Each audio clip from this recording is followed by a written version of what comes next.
আমৃত্যু ভালোবাসি তোকে লেখনীতে সালমা চৌধুরী। পর্ব ২২।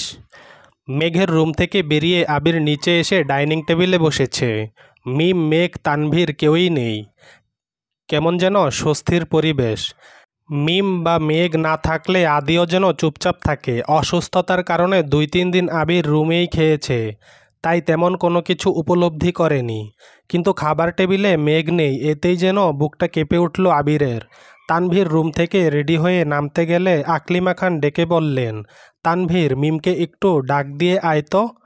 গত সপ্তাহেই মিম উপরের রুমে শিফট হয়েছে, তবে এখনও মন তার নিচেই পড়ে থাকে। ক্ষণে ক্ষণে ভাইকে আর মাকে দেখতে ছুটে, আবার উপরে আসলে মেঘের রুমে যায়, আবার নিচের নতুন রুম গুছায়। তানভীর মিমের দরজায় এসে ডাকলো, মিম খাবি না? মিম জবাব দিল, আসছি ভাই। তানভীর এসে খেতে বসে কিছুক্ষণ পর মিমও এসেছে। মোজাম্মেল খান আবিরের দিকে তাকিয়ে বললেন, তুমি কি আজও বাইকে যাওয়ার চিন্তাভাবনা করছো? আবির কিছু বলার আগেই ইকবাল খান বলে উঠলেন, না না, আবির আমার সাথে যাবে। আলী আহমদ খান গম্ভীর কণ্ঠে বললেন, সেই ভালো, তুই নিয়ে যাস। ওর তো আবার আমাদের সাথে আমাদের গাড়িতে চলাফেরা করতে সমস্যা। আবির চটজলদি খাওয়া শেষ করল। যাওয়ার আগে স্বাভাবিক কণ্ঠে বলল, আপনারা টাইম মতো চলে আসবেন প্লিজ। তানভীরের দিকে চেয়ে বলল, তুই কি এখন যেতে পারবি? তানভীর জবাব দিল, একটু পরে যাই। আবির শান্তস্বরে বলল, ঠিক আছে, তাড়াতাড়ি চলে আসিস। আর বাইকের চাবি রুমে আছে, নিয়ে আসিস। তানভীর হাসি মুখে মাথা নাড়ল। আলী আহমদ খান, মোজাম্মেল খান, ইকবাল খান থেকে শুরু করে রাকিব, রাসেলেরও আব্বু চাচ্চু যারা ছিলেন তারা সকলেই এসেছেন। অফিসের কলিগদের সহ সকলকে দুপুরে খাওয়ানো হয়েছে। আবিরের একজন পরিচিত ছোট ভাই, নাম মিরাজ, তাকে আবিরের পিএস হিসেবে নিযুক্ত করা হয়েছে। সারাদিনের ব্যস্ততা শেষে যখন ঢাকার বুকে সন্ধ্যা, তখন তানভীরের সঙ্গে বাড়ি ফিরেছে আবির, সাথে কয়েক প্যাকেট বিরিয়ানি। বাসায় ঢুকে তানভীর বিরিয়ানিগুলো সবাইকে দিতে ব্যস্ত হলো। আবির একটা প্যাকেট নিয়ে সিঁড়ি দিয়ে উঠে মেঘের রুমে চলে গেল। মেঘ পাশ ফিরে ফেসবুকে ভিডিও দেখছিল। আবির গলা খাকারি দেয়ালে পিছনে ঘুরছে। আবির বিরিয়ানির প্যাকেট এগিয়ে দিয়ে ছোট করে বলল, তোর জন্য এনেছি, খেয়ে নিস। মেঘ কপাল কুঁচকে প্রশ্ন করল, কি এতে? আবির উত্তর দিল, বিরিয়ানি। মেঘ শুধু বলেছে, আমার তো। আবির সঙ্গে সঙ্গে বলে উঠল, আমি জানি তোর বিরিয়ানির থেকেও কাচ্চি অনেক বেশি পছন্দ, কিন্তু সব দিক বিবেচনা করে অফিসে বিরিয়ানি দেয়া হয়েছে। আজ এটা খেয়ে নে, আমি অন্যদিন তোর জন্য কাচ্চি নিয়ে আসব। মেঘ আর কিছু বলল না। আবিরও বিরিয়ানি রেখে নিজের রুমে চলে গেছে। ২-৩ দিন কেটে গেল। আবিরের ব্যস্ততা এখন দ্বিগুণ বেড়েছে। ২ অফিসের সিও এর দায়িত্ব পালন করা চারটেখানে কথা নয়। তারপরও কোনো কাজেই ফাঁকি দেয় না ছেলেটা। নিজেকে প্রতিষ্ঠিত করার ঝোঁক মাথাচাড়া দিয়ে বসেছে। শতব্যস্ততার মাঝেও প্রতিদিন ফজরের নামাজ পড়ে বাসায় ফিরে নিজের ভালোবাসার মানুষটাকে ঘুমন্ত অবস্থায় দেখে যায়। হালিমা খান ইদানিং মেঘের সাথে থাকায় আবিরের সুবিধায় হয়েছে। হালিমা খান ফজরের নামাজ পড়তে নিজের রুমে চলে যান, তারপর রান্নার ব্যবস্থা করেন। এই ফাঁকে আবির মেঘকে দেখে ছাদে চলে যায়। ২-৩ দিন যাবৎ বাসায় ফেরার জন্য মেঘের জন্য এটা সেটা খাবার কিনে নিয়ে আসে। একদিন মেঘের জন্য চিপস কিনতে গিয়ে মহা মুসিবতে পড়ে গেল আবির। আবির দোকানদারকে বলেছে, চিপস দেন। দোকানদার জিজ্ঞেস করছে, কোনটা দিব? কম করে হলেও ২০-৩০ জাতের চিপস। আবির হা করে তাকিয়ে আছে। মেঘের পছন্দের ২টা চিপসের নাম আবির জানত, কিন্তু অন্য কোনো কোম্পানির চিপস পছন্দ করে তা আবিরের অজানা ছিল। তাই দোকান থেকে সব ব্র্যান্ডের চিপস ২টা করে মোটামুটি ১ বস্তা চিপ নিয়ে মেঘের রুমে হাজির হলো। ভাগ্যিস সময়টা তখন বিকেল ছিল, ড্রয়িং রুমে কেউ ছিল না। এত চিপস দেখে মেঘ অগার মতো চেয়ে থেকে শুধালো, আপনি কি চিপসের ব্যবসা শুরু করেছেন? আবির স্বভাবসুলভ গম্ভীর কণ্ঠেই উত্তর দিলেন, তোর পছন্দের চিপস কোনগুলো বের কর। এত এত চিপসের ভিড় থেকে 5টা পছন্দের চিপস বের করে বলল, এগুলোই আমার পছন্দ। আবির ভারী কণ্ঠে বলল, বাকিগুলো টেস্ট করতে পারিস, ভালো লাগলে পছন্দের লিস্ট বাড়াবি, আর ভালো না লাগলে মিম আর আদিকে দিয়ে দিস। বৃহস্পতিবার সকালে আবির অফিসে যাওয়ার পথে মিমকে ডেকে ছাদের চাবি দিয়ে বলল, মেঘের শরীর ভালো থাকলে ওরে নিয়ে একটু ছাদে যাস। মিম চাবি নিয়ে উত্তর দিল, ঠিক আছে ভাইয়া। আবির অফিস থেকে ফেরার পথে মেঘের কোচিং আর টিউশন থেকে এই সপ্তাহের সকল নোট আর পরীক্ষার প্রশ্নগুলো এনে মেঘের রুমে টেবিলের উপর রেখে নিজের রুমে চলে গেছে। মিম আর মেঘ ছাদে ঘুরে ঘুরে ফুল গাছগুলো দেখছিল। নয়নতারা করিয়ে দুবোন দুটা কানে গুজে কয়েকটা ছবিও তুলেছে, আর এটা সেটা হাজারো গল্প করছে। এক সপ্তাহে মেঘের শরীর কিছুটা সুস্থ হয়েছে, তবে মায়ের ঘন্টায় ঘন্টায় আনা খাবার খেতে হচ্ছে।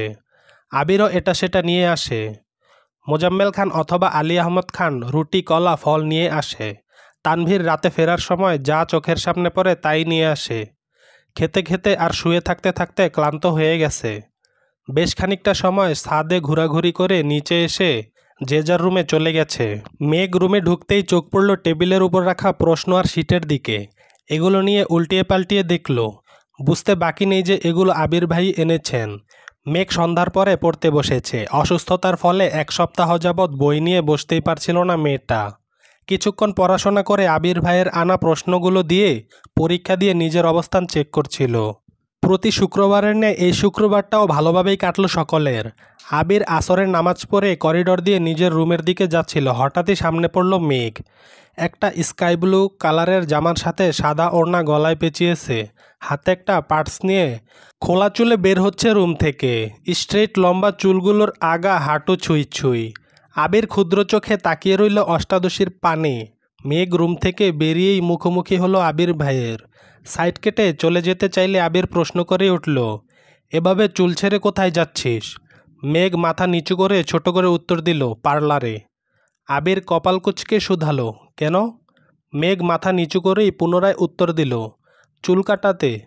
আবির এবার তীক্ষ্ণ দৃষ্টিতে তাকিয়ে বলল, তোকে চুল কাটার অনুমতি কে দিয়েছে? মেঘ একদমে বলে ফেলল, আম্মু বলেছে আমি নাকি চুলের যত্ন নিতে পারি না, তাই কাটাতে যাচ্ছি। আবির গম্ভীর কণ্ঠে প্রশ্ন করল, মামুনি বলেছে? মেঘ উত্তর দিল, জি। আবির ভিতরে ভিতরে রাগে ফুঁসছে। কণ্ঠ দ্বিগুণ ভারী করে জানালো, চুল কাটাবি ভালো কথা, কিন্তু চুল কোমরের উপরে যেন না ওঠে। মেঘ অন্যদিকে মুখ করে অভিমানী স্বরে বলল, আমার চুল আমি কাটাবো, কারো অভিমতের প্রয়োজন নেই। আবির দাঁতে দাঁত চেপে দীর্ঘশ্বাস ফেলে কড়া স্বরে বলল, চুল কোমরের 1 ইঞ্চি উপরে উঠলে তোর খবর আছে। কথাটা বলা শেষ করা মাত্রই আবির দ্রুত পায়ে নিজের রুমের দিকে চলে গেল। অষ্টাদশী স্ট্যাচুর মতো দাঁড়িয়ে বিড়বিড় করে বলল, আমার চুল আমি যা ইচ্ছা তাই করব, আপনার কথা আমি কেন শুনব? আপনি আপনার প্রিয়তমার উপর অধিকার খাটান গিয়ে, আমার উপর অধিকার খাটাতে হবে না। কথাগুলো একদমে বলে সিঁড়ি দিয়ে নেমে মায়ের রুমে চলে গেল। হালিমা খান মেয়েকে নিয়ে বাসার কাছেই একটা পরিচিত পার্লারে গিয়েছেন। হালিমা খান বলেছিলেন কাঁধের নিচ পর্যন্ত কেটে ফেলতে, কিন্তু মেঘের মন টানছে না। চুলের প্রতি যেন তার বড্ড বেশি মায়া। মায়ের কথায় চুল কাটতে রাজি হয়েছে সেই অনেক। হালিমা খানের জোরাজুরিতে মেঘ পিঠ পর্যন্ত চুল কাটাতে রাজি হয়েছে। পার্লারের মহিলা যখনই চুল কাটার জন্য কাঁচি হাতে নিল, তৎক্ষণাৎ মেঘের মনে পড়ে গেল আবির ভাইয়ের বলা কথাটা। মেঘ মনে মনে ভাবল, না না, আবির ভাইয়ের ওপর কোনো বিশ্বাস নাই। চুল ছোট করলে যদি ওই দিনের চেয়ে বেশি জোরে মারে, তাহলে তো আমি মরেই যাব। থাক বাবা, এই ফালতু বেটার মার খেয়ে অকালে জীবন ত্যাগ করার কোনো প্রয়োজন নেই। আর কিছুদিন জীবনটা উপভোগ করে নেই। সঙ্গে সঙ্গে মেঘ চিৎকার দিয়ে উঠল। মেয়ের আচমকা চিৎকারে হালিমা খান কিছুটা ভরকে গেলেন। চিন্তিত হয়ে জিজ্ঞেস করলেন, কি হয়েছে তোর? এভাবে চিৎকার করছিস কেন? মেঘ নিরুদ্বেগ কণ্ঠে বলল, কোমর পর্যন্ত কাটাবো চুল। হালিমা খান কিছুটা বিরক্ত হয়ে বললেন, কোমর পর্যন্ত কাটালে আর কি হবে, সেই তো বড়ই থাকবে। মেঘ মন খারাপ করে উত্তর দিল, তারপরও কোমর পর্যন্তই কাটাবো, আর ছোট করব না প্লিজ আম্মু। হালিমা খানও আর জোর করলেন না। মেয়ের কথা মতো কোমর পর্যন্তই কাটানো হলো। কাজ শেষ করে সন্ধ্যার আগে আগে বাসায় ফিরেছেন মা মেয়ে। আবির ড্রয়িং রুমে সোফায় বসে কফি খাচ্ছিল। কাউকে ঢুকতে দেখে চোখ তুলে এক পলক তাকালো। মেঘকে দেখে দৃষ্টি স্থির হলো। মেঘের চুল দেখার জন্য তীক্ষ্ণ দৃষ্টিতে চেয়ে রইল। মেঘ সিঁড়ি দিয়ে ওঠার পথে আবির ভাইয়ের দিকে তাকিয়ে ভেঙচি কেটে দ্রুত পায়ে উঠে নিজের রুমে চলে যাচ্ছে। মেঘের কোমর পর্যন্ত চুল দেখে আবির মাথা নিচু করে মুচকি হাসল। আবির কফি শেষ করে বাসা থেকে বেরিয়ে পড়েছে। প্রতি শুক্রবারের মতো মাগরিবের নামাজ পড়ে বন্ধুদের সাথে আড্ডা দিতে চলে গেছে। বাসায় ফিরতে ফিরতে 11টা বেজে গেছে। শনিবারে ডাইনিং টেবিলে নাস্তা করছিল সকলে, তখনই মেঘ নেমে আসছে। চঞ্চল পায়ে নুপুরের ঝনঝন শব্দে আবির চাইল সিঁড়িতে। চুল ছোটো করাতে যেন অন্যরকম সুন্দর লাগছে তার অষ্টাদশীকে। কোমরে পরা চুলগুলো হাঁটার সঙ্গে সঙ্গে এদিক সেদিক নড়ছে। আবির সঙ্গে সঙ্গে দৃষ্টি নামিয়ে খাওয়ায় মনোযোগ দিল। মেঘ কাছাকাছি আসতেই আলী আহমদ খান প্রশ্ন করলেন, এখন শরীর কেমন? মেঘ একগাল হেসে উত্তর দিল, আলহামদুলিল্লাহ ভালো বড় আব্বু। তানভীর কয়েক সেকেন্ড তাকিয়ে প্রশ্ন করল, চুল কাটাইছিস নাকি? এবার যেন সকলের দৃষ্টি মেঘের চুলের দিকে গেল। কেউ কিছু বলল না। মেঘ ছোট করে উত্তর দিল, হ্যাঁ। তানভীর হুট করে বলে উঠল, ভালোই করেছিস। লম্বা চুলে তোকে শেওড়া গাছের পেতনির মতো লাগতো। কথাটা বলে তৎক্ষণাৎ তানভীর জিহ্বায় কামড় দিয়ে মাথা নিচু করে ফেলল। বাড়ির সকলে যে এখানে আছে সেটা তানভীরের মনেই ছিল না। মেঘ গাল ফুলিয়ে শ্বাস ছেড়ে ভাইয়ার দিকে সূক্ষ্ম নজরে তাকিয়ে রইল। তারপর ভেঙচি কেটে চুপচাপ আবির ভাইয়ের বিপরীতে বসে নাস্তা খাওয়া শুরু করল। মোজাম্মেল খান রাগী স্বরে বললেন, নিজের বোনকে পেতনির সাথে তুলনা করছ? বাহ। ততক্ষণে আলী আহমদ খান খাবার শেষ করে উঠে গেছেন। ইকবাল খান হাসি মুখে বললেন, তানভীর মজা করে বলেছে, বাদ দাও তো ভাইয়া। মোজাম্মেল খান কঠিন স্বরে বললেন, আমার মেয়েকে নিয়ে কেউ যেন এরকম মজা আর না করে। আমার মেয়ের তুলনা শুধু পরীর সঙ্গেই সম্ভব। কথাটা বলেই মোজাম্মেল খান রাগে ফুঁসতে ফুঁসতে চলে যাচ্ছেন। এদিকে বাবার কথায় খুশিতে মেঘ সশব্দে হেসে উঠল। বাবার যাওয়ার দিকে তাকিয়ে তানভীর বিড়বিড় করে বলল, পেতনি তো তবুও গাছে থাকে, পরী হয়ে কোনো দেশ বিদেশে ঘুরবে তখন তো খুঁজেও পাবে না। ইকবাল খান কিছুটা হেসে স্বাভাবিক কণ্ঠে বলল, ভাইয়ার সামনে এসব উল্টাপাল্টা মজা করিস না। এসব মজা ভাইয়া নিতে পারে না। তানভীরও আর কথা বাড়ালো না। ইকবাল খান খাবার খেয়ে উঠে পড়েছেন। আবির যেন নীরব দর্শক। এক হাতে ফোনে কি চেক করছেন, অন্য হাতে খাবার খাচ্ছেন। মেঘও মনোযোগ দিয়ে খাবার খেতে ব্যস্ত। মিম হঠাৎই বলে উঠল, আপু জানো কি হয়েছে? মেঘ ঘাড় ঘুরিয়ে মিমের দিকে তাকিয়ে বলল, কি হয়েছে? আবিরও ফোন থেকে দৃষ্টি সরিয়ে মিমের দিকে চাইল। মিম আবিরকে দেখেই ঢুক গিলে ছোট করে বলল, পরে বলবো নে। মেঘ বলে উঠল, কি হয়েছে বল। আবির মেঘের দিকে তাকিয়ে থমথমে কণ্ঠে বলল, চুপচাপ খেতে পারিস না? খেতে বসে এত কথা কিসের? মেঘ আর মিম দুজনেই মাথা নিচু করে চুপচাপ খাচ্ছে। আবিরও খাবার শেষ করে বেসিনে চলে গেছে। ততক্ষণে মালিহা খান ডাইনিং টেবিলের কাছে এসে শুধালেন, তোদের কি আর কিছু লাগবে? মেঘ উদগ্রীব হয়ে প্রশ্ন করল, আচ্ছা বড় আম্মু, তোমার ছেলের জন্মের পর কি মুখে মধু দাওনি? মালিহা খান হেসে উঠলেন। আবির বেরিয়ে যেতে যেতে রাশভারী কণ্ঠে বলল, মধুতে ভেজাল ছিল তাই খাইনি। মেঘ আশ্চর্য নয়নে সহসা ঘাড় ঘুরালো, কিন্তু ততক্ষণে আবির মেইন গেট পেরিয়ে বেরিয়ে গেছে। মেঘ পুনরায় মালিহা খানের দিকে চাইল। মালিহা খান হাসি থামিয়ে বললেন, আবিরকে সত্যি মধু দেয়া হয়নি। আবিরের জন্মের সময় আমার অবস্থা অনেক খারাপ ছিল। তখন বাড়িতে দুজন ডাক্তার ছিল, কখন কি সমস্যা হয় সেজন্য।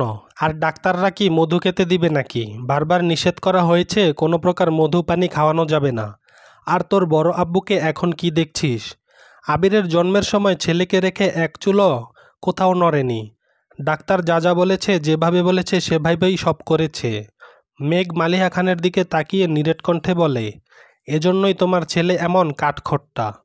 মালিহা খান স্বাভাবিক কণ্ঠে বললেন, আবির ছোটবেলা এরকমই ছিল না। বিদেশে যাওয়ার আগে থেকেই কেমন জানি হয়ে গেছে। দেশে ফিরে তো আরও গম্ভীর হয়ে গেছে। সেসব কথা বাদ দে, তোরা তাড়াতাড়ি খাওয়া শেষ করে পড়তে বস গিয়ে। সারাদিন শেষে রাতের বেলা মেঘ পড়ছিল। পড়তে পড়তে হঠাৎই জান্নাতাপুর কথা মনে পড়েছে। রবিবারে তো জান্নাতাপু আসার কথা, কিন্তু মেঘের তো জান্নাতাপুকে দেখার বা ওনার কাছে পড়ার বিন্দুমাত্র ইচ্ছে নেই। মেঘ পড়েছে আর অপেক্ষা করছে। কখন তানভীর বাসায় ফিরবে আর তানভীরকে বলবে জান্নাত আপুর কাছে পড়বে না। রাত 11টার পর তানভীর ফিরেছে। মেঘ পড়া শেষ করে ভাইয়ার রুমের সামনে গিয়ে ডাকলো, ভাইয়া। তানভীর ভেতর থেকে বলল, হ্যাঁ ভেতরে আয়। মেঘ রুমে ঢুকে বিছানার পাশে দাঁড়িয়ে আছে। তানভীর বোনের দিকে চেয়ে প্রশ্ন করল, কিছু বলবি? মেঘ কোমল কণ্ঠে বলল, একটা কথা বলতাম। তানভীর স্বাভাবিকভাবে বলল, হ্যাঁ বল। মেঘ নির্দ্বিধায় বলে ফেলল, জান্নাত আপুর কাছে আমি আর পড়ব না, তুমি ওনাকে না করে দিও। তানভীর চিন্তিত কণ্ঠে শুধালো, কেন, কোনো সমস্যা? মেঘ মাথা নিচু করে বলল, সমস্যা না, এমনি, পড়ব না। তানভীর গলা খাকারি দিয়ে বলল, বনু, এটার সমাধান আমি দিতে পারবো না, তুই ভাইয়ার সাথে কথা বলিস। মেঘ বিরস কণ্ঠে বলল, তুমি তো জান্নাত আপুকে এনেছিলে, তাহলে তুমিই নিষেধ করে দিও, আমি ওনার সাথে কথা বলতে পারবো না। তানভীর এবার ঠান্ডা কণ্ঠে বলে উঠল, আমার কাছে জান্নাত আপুর নাম্বার নেই, ভাইয়ার কাছে আছে। তাছাড়া ভাইয়ার কথায় জান্নাত আপু তোকে পড়াতে আসছেন। তুই না পড়তে চাইলে ভাইয়াকে বলিস, ভাইয়া যা সিদ্ধান্ত নেবে তাই হবে। এই বিষয়ে কথা বলার অধিকার আমার নেই। তোর অন্য কথা থাকলে বল। মেঘের মনের ভেতরের সুপ্ত ক্রোধ যেন মাথায় উঠে গেছে, চোখ মুখ লাল হয়ে যাচ্ছে। আর কোনো কথা না বলে রাগে ফুঁসতে ফুঁসতে নিজের রুমে চলে গেল। এত বছর তো তানভীরই মেঘের সিদ্ধান্ত নিয়েছে, তবে আজ কেন আবির ভাইকে সিদ্ধান্ত নিতে হবে? এটা মেঘ কোনোভাবেই মানতে পারছে না। কিন্তু অষ্টাদশী তো জানে না, গত 7 বছর যাবৎ আবিরের সিদ্ধান্তেই তানভীর সব কিছু করেছে। সকালবেলা ঘুম থেকে উঠেই মেঘ রুমে পাইচারি করছে। আবির ভাইকে কিভাবে বলবে, কি বলবে তাই ভেবে পাচ্ছে না। আজ না আবার থাপ্পড় দিয়ে বসে। তৎক্ষণাৎ নিজেকে নিজে সাহস দিয়ে বলে, তুই কি এত দুর্বল নাকি? দীর্ঘ সময়ের পাইচারিতে মেঘের নাকের ডগায় বিন্দু বিন্দু ঘাম জমে গেছে, যা মুক্তার ন্যায় চিকচিক করছে। বুকে সাহস নিয়ে অষ্টাদশী নিজের রুম থেকে বেরিয়ে করিডোর দিয়ে আবিরের রুমের দিকে পা বাড়ালো। আবির শার্টের স্লিপ ফোল্ড করতে করতে নিজের রুম থেকে বের হচ্ছিল। হঠাৎ মেঘকে দেখে সেখানেই দাঁড়িয়ে পড়ল। মেঘ এক মুহূর্তের জন্য সব কিছু ভুলে আবির ভাইয়ের দিকে নিষ্পলক তাকিয়ে রইল। ছাই রঙের একটা শার্ট ইন করে পরা, চোখে সানগ্লাস, ক্রাশ খাওয়ানো সেই লুকে দাঁড়িয়ে আছে আবির ভাই।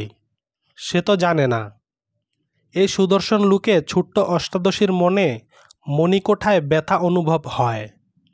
মেঘের অভিমুখে চাইল আবির। নাকের ডগায় জমে থাকা ঘাম যেন আবিরের দৃষ্টিতে টানছে। মেঘের শান্ত অস্থির নয়নজোড়ার দিকে তাকিয়ে আবির মনে মনে বলে, এই চোখে শুধু আমার সর্বনাশ দেখি। মেঘের অভিব্যক্তি বদলাতে সময় লাগল না। মাথা নিচু করে বুক ফুলিয়ে শ্বাস নিয়ে বলল, আপনার সাথে আমার কথা আছে। আবির স্বভাবসুলভ ভারী কণ্ঠে বলল, বল। মেঘ নিরেট কণ্ঠে বলল, আমি জান্নাত আপুর কাছে পড়ব না। মনের ভেতরের সুপ্ত ক্রোধটা এক নিমিষেই প্রকাশ করে ফেলল। মেঘের কথায় আবির স্বাভাবিক কণ্ঠে প্রশ্ন করল, কেন? মেঘ তপ্ত স্বরে জানালো, ইচ্ছে নেই তাই পড়ব না।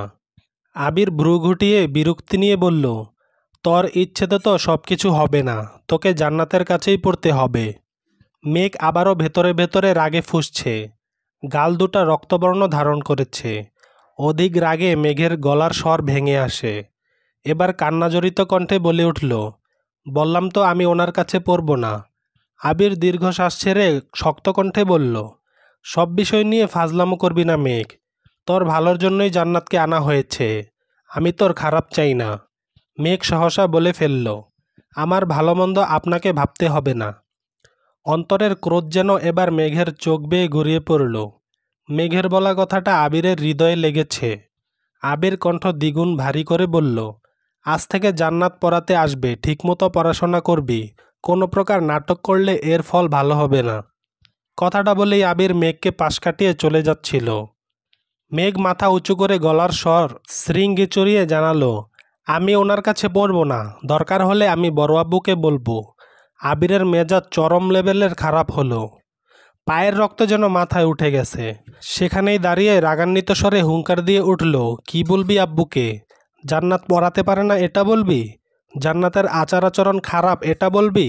আর তুই যে তোর টিচারকে নিয়ে উল্টাপাল্টা ভাবিস আর বাজে কথা বলিস, এগুলো আব্বু শুনলে সেটা কি ভালো হবে? এই যে তোকে এত ভালোবাসে, এত আদর করে, থাকবে তো এই ভালোবাসা? মেঘ সহসা মাথা নিচু করে নিশ্চুপ দাঁড়িয়ে রইল। চোখ দিয়ে অঝরে পানি পড়ছে। আবির চোখ মুখ গোটালো, নিজের রাগকে সংযত করার চেষ্টা করল। রাশভারী কণ্ঠে বলল, এই বাড়িতে থাকতে গেলে আমার মর্জিতেই তোকে চলতে হবে। কোনো রকমে কথা শেষ করে আবির নিজের মতো নিজে চলে গেল। কিছু না খেয়েই অফিসের জন্য বেরিয়ে পড়েছে। পিছন থেকে মালিহা খান, ইকবাল খান ডেকেছে, কিন্তু আবিরের যেন সেদিকে কোনো হুঁশ নেই। মেঘ করিডোরে দাঁড়িয়ে কেঁদেই যাচ্ছে। অতিরিক্ত রাগে মেঘের খুব কান্না পায়। খানবাড়ির নিয়মই যেন এটা। আলী আহমেদ খান আর মোজাম্মেল খানের আদেশ আবির আর তানভীরকে অক্ষরে অক্ষরে পালন করতে হয়। আবিরের আদেশ শাসন মেঘকে পালন করতে হয়। তানভীর শুধু মেঘকে না, মিম আর আদিকেও শাসন করে। তবে আবিরের মিম আর আদির ব্যাপারে কোনো মাথা ব্যথা নেই। আবিরের ধ্যানে জ্ঞানে শুধুই মেঘ। মেঘ সকাল থেকে কিছুই খায়নি। কয়েকবার বন্যাকে কলও করেছে, কিন্তু বন্যা রিসিভ করেনি। দুপুর হয়ে গেছে, মেঘ রুমে জোরে গান চালিয়ে বালিশে মুখ গুজে শুয়ে শুয়ে কাঁদছে। হঠাৎ ফোনে কল বেজে উঠেছে। মেঘ মুখ তুলে ফোনের দিকে তাকিয়ে দেখল বন্যা কল করেছে। মেঘ ফোন রিসিভ করতেই বন্যা বলে উঠল, কিরে এত কল দিছিস কেন? মেঘের কান্নার শব্দ শুনে বন্যা চিন্তিত স্বরে জিজ্ঞেস করল, কি হয়েছে বেবি, কাঁদছিস কেন? মেঘ কান্নার মাত্রা কমিয়েছে, তবে এখনও ফুপিয়ে ফুপিয়ে কেঁদেই চলেছে। ক্রোধিত কণ্ঠে মেঘ বলল, আমি এই বাড়িতে আর থাকবো না, চলে যাব বাড়ি ছেড়ে। বন্যা কোমল কণ্ঠে শুধালো, কেন? কে কি বলেছে তোকে? মেঘ কণ্ঠ দ্বিগুণ ভারী করে বলল, কেউ কিছু বলেনি। রেজাল্ট দিলে যদি পাশ করতে পারি তাহলে তুই যেই যেই ভার্সিটিতে আবেদন করবি সবগুলো ভার্সিটিতে আমার আবেদনটাও করবি। টাকা আমি দিব, তুই শুধু আবেদন করে দিবি। তারপর পরীক্ষার সময় একসাথে গিয়ে দুজনে পরীক্ষা দিব। বাংলাদেশের যে জায়গাতেই চান্স পাবো সেখানেই ভর্তি হব। তারপরও এই বাড়িতে আমি থাকবো না। বন্যা, সেসব পরে দেখা যাবে, আগে তুই বল কি হয়েছে? মেঘ রাগান্বিত কণ্ঠে বলা শুরু করলো, কি হয়েছে জানি না, আমি এই বাড়িতে থাকবো না, এটাই মূল কথা। একবার শুধু কোথায় চান্স পাই, দরকার হলে টিউশন পড়িয়ে আমি পড়াশোনা করব। তারপর চাকরি করে আব্বু আম্মুকে আমার কাছে নিয়ে যাব। আব্বু না গেলে শুধু আম্মুকেই নিয়ে যাব। তবুও আমি এই বাড়িতে থাকবো না। যে যার মতো শুধু নিজের মর্জি আমার উপর চাপিয়ে দেয়। এত বছর সহ্য করেছি, এখন জীবনে আরেক হিটলারের আবির্ভাব হয়েছে। আমার জীবনটা তছনছ করে দিচ্ছে। উনি যা বলবেন তাই মানতে হবে, যেভাবে বলবেন সেভাবেই চলতে হবে। কেন আমি ওনার কথা মেনে চলবো না? তুই আবেদন না করে দিলে বলিস, আমি নিজে নিজেই করব। বাই। একদমে কথাগুলো বলে ফোন কেটে বিছানার পাশে ফোন ফেলে আবারও বালিশে মুখ গুজে কাঁদছে। বন্যা আহাম্মকের মতো বসে রইল। কি এমন হয়েছে যে মেঘ সব ছেড়ে ছুড়ে চলে যেতে চাইতেছে? কিছুই তার মাথায় ঢুকছে না। আবির মেঘের রুমের দরজায় দাঁড়িয়ে মেঘের বলা প্রত্যেকটা কথা শুনেছে। আবির দাঁত পিষে ক্ষিপ্ত দৃষ্টিতে চেয়ে আছে মেঘের দিকে। আবিরের এক হাতে কাচির প্যাকেট, অন্য হাতে চোখ থেকে খোলা সানগ্লাসটা মুষ্টিবদ্ধ করে চেপে ধরে আছে। সানগ্লাস ভেঙে শুধু হাত কাটার অপেক্ষা। সকালে মেঘকে ছেড়ে অফিসে যাওয়ার পর থেকেই আবিরের মন ছটফট করছিল।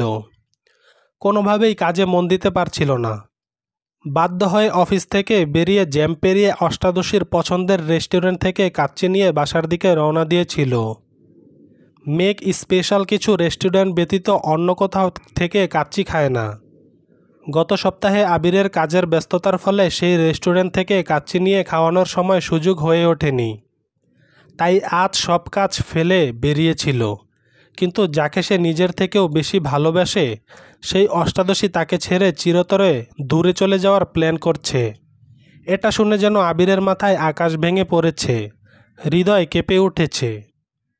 নিজের অজান্তেই মনে মনে বলল, এত ঘৃণা করিস আমায়? চলবে, গল্পটি যদি ভালো লাগে লাইক ও মন্তব্য করে আমাদের জানাতে ভুলবেন না। চ্যানেলটি সাবস্ক্রাইব করে পাশে থাকবেন। ধন্যবাদ।